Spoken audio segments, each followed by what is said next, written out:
ମହାପ୍ରଭୁ ଜଗନ୍ନାଥ ଆମ ଓଡ଼ିଆ 4.5 କୋଟି ଓଡ଼ିଆଙ୍କର ପ୍ରଭୁ।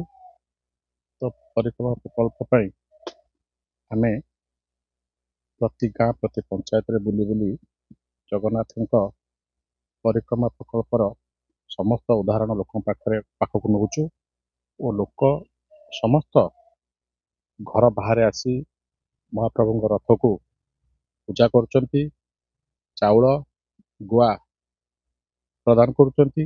ସେ ଚାଉଳ ଗୁଆ ଆମେ ପୁରା ବରୀ ନିର୍ବାଚନ ମଣ୍ଡଳୀର ସମସ୍ତ ଘରୁ ଘରୁ କଲେକ୍ସନ କରି ତାକୁ ପୁରୀ ପଠାଇବୁ।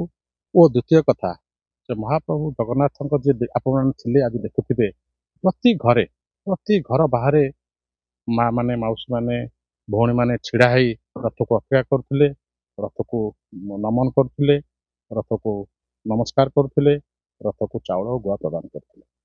ତାପରେ ପ୍ରତି ଗାଁରେ ମାନେ ଜଗନ୍ନାଥଙ୍କର ଯୋଉ ରଥ ବର୍ତ୍ତମାନ ବୁଲୁଛି ବହୁତ ଭାବରେ ଗ୍ରହଣୀୟତା ଲାଭ କରିଛି। ଆଗାମୀ ଦିନରେ ନିଶ୍ଚିତ ଭାବରେ ପ୍ରଭୁ ଜଗନ୍ନାଥ ଓଡ଼ିଆ ମାନଙ୍କ ପ୍ରତି ଆହୁରି ଆଶୀର୍ବାଦ ଢାଳିଦେବେ।